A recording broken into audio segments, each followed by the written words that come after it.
स्वामी विवेकानंद को तालियां इसलिए मिली कि बाकी सब लेडीज एंड जेंटलमैन कह रहे थे। जब मैंने रिसर्च किया, मेरी लुई बर्ग नाम की महिला ने 6 ग्रंथ लिखे स्वामी विवेकानंद की विदेश यात्राओं के। Swami Vivekananda in the West new discoveries इस नाम से।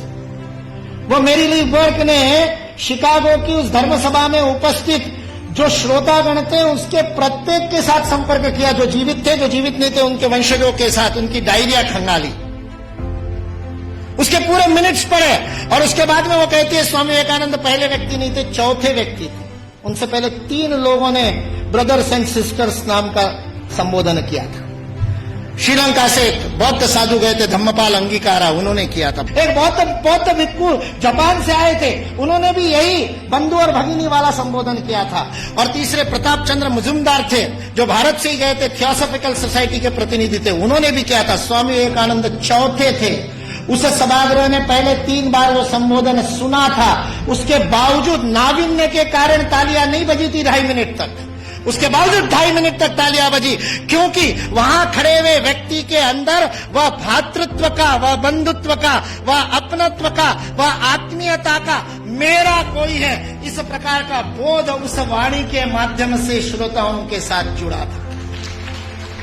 सुभाष चंद्र बोस बहुत जबरदस्त वक्ता थे, मुर्दे को जगा दिया उन्होंने। अपनी पूरी आजादी सेना युद्धबंदियों में से तैयार की थी।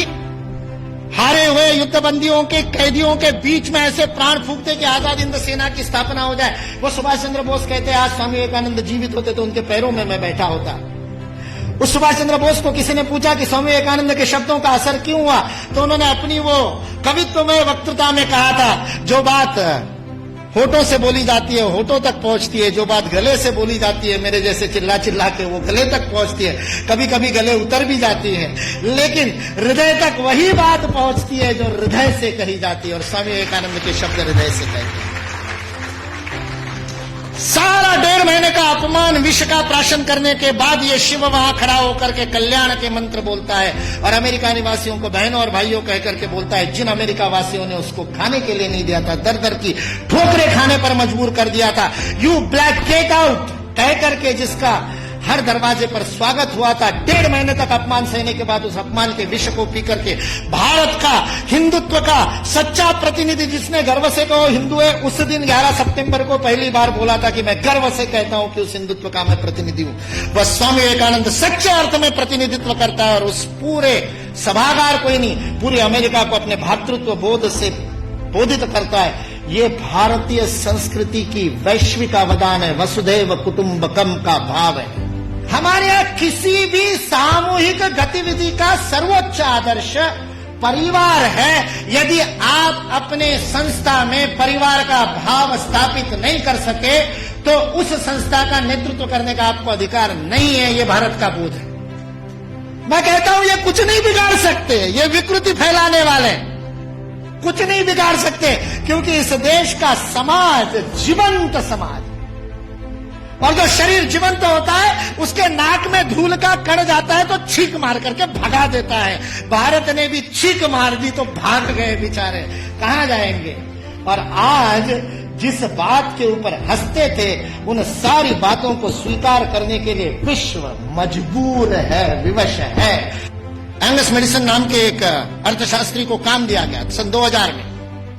जिस कालगणना की आप दोनों ने बात की, उस कालगणना में 1000 की गिनती बड़ी महत्वपूर्ण थी, क्योंकि बाइबल में लिख दिया कि 1000 वर्ष जब पूरे हो जाएंगे तो मिलेनियम पूरा होगा। और मिलेनियम का बाइबलिकल अर्थ है कि उस दिन वापस आएगा क्राइस्ट, और उसके बाद में सबका जजमेंट होगा और सबको कौन किसने पास में बैठेगा वो तय होगा, और जिसने नहीं माना होगा उन सबको जहन्नुम में भेज दिया जाएगा।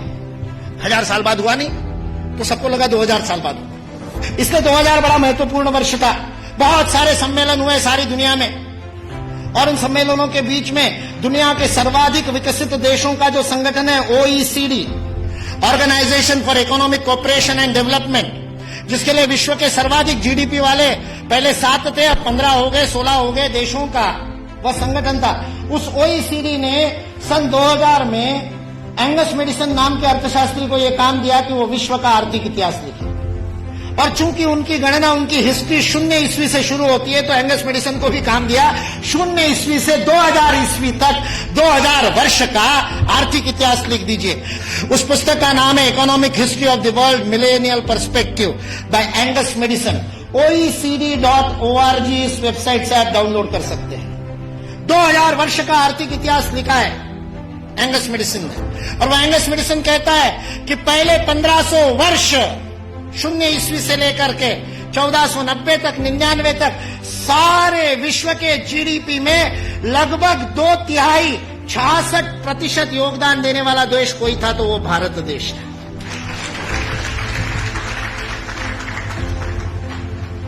मैं सोच रहा था, इतिहास का मैं विद्यार्थी हूं, आपके जैसा इतना अध्ययन तो नहीं किया, लेकिन मैं सोच रहा था ये 1500 से क्या संबंध है, तो पता चला वास्को दी गामा 1498 में आया था।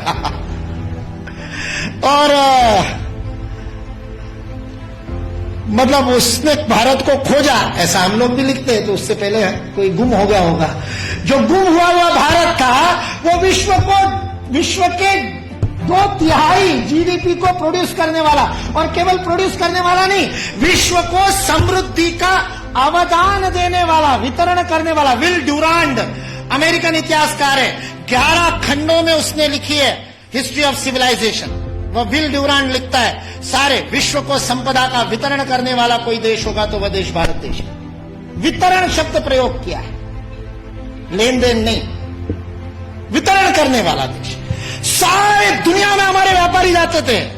वो वास्को दी गामा को भी हमारे ये गुजरात का व्यापारी, वास्को दी गामा ने अपनी डायरी में लिखा है, वो गुजरात का व्यापारी पानी के जहाज लेकर के उसको मिला साउथ अफ्रीका में, उसको तो भारत मिला नहीं था। इसने कहा अच्छा भारत खोज रहे हैं, चलो मैं ले चलता हूं। उसको मसाले भरने थे, इसलिए वो कालीकट गया, इसलिए वास्को दी गामा को कालीकट ले गया, नहीं तो भरूच ले आता गुजरात में। फिर हमारे इतिहास वाले लिखते कि वास्को दी गामा भारत को खोजता खोजता भरूच पहुंच गया। वास्को दी गामा को भारत के व्यापारी कान्हा भाई ने खोजा, मिल गया, और उसको कहते को भारत खोजना है, चल भाई मैं दिखाता हूं, चल मेरे साथ, और साथ में ले। ये वास्को दी गामा ने अपनी डायरी में लिखा है, वो बेईमान नहीं है, उसको छिपा करके इतिहास की किताबें लिखने वाले बेईमान। वास्को दी गामा की डायरी का उद्धरण दिए बिना हमारे को गलत इतिहास पढ़ाने वाले बेईमान है। वास्को दी गामा ने तो ईमानदारी से लिखा है, उसने ये भी लिखा है कि उस कान्हा भाई के जहाज मेरे जहाजों से कई गुना अधिक प्रगत थे। 40 खेने वाले लगाने के बाद भी मेरे जहाज को उतनी गति नहीं थी जो उससे 3 गुना बड़े 3 मंजिल वाला जिसके ऊपर डेक था, ऐसे जहाज को केवल 16 नाविक खेते थे। ऐसा कान्हा भाई का जहाज था। भारत की विज्ञान और तकनीकी की स्थिति अंग्रेज इस देश में आए तब सारे विश्व से अधिक उन्नत थी। ये अंग्रेजों में से कुछ ईमानदार इतिहासकारों ने लिख करके रखा। इसलिए जो इस गलतफहमी में है कि अंग्रेज इस देश में नहीं आते तो भारत में तो कोई विज्ञान ही नहीं होता, वो इस बात को समझ ले कि अंग्रेज इस देश में नहीं आते तो केवल भारत का ही नहीं विश्व का विज्ञान आज है उससे अधिक प्रगत होगा।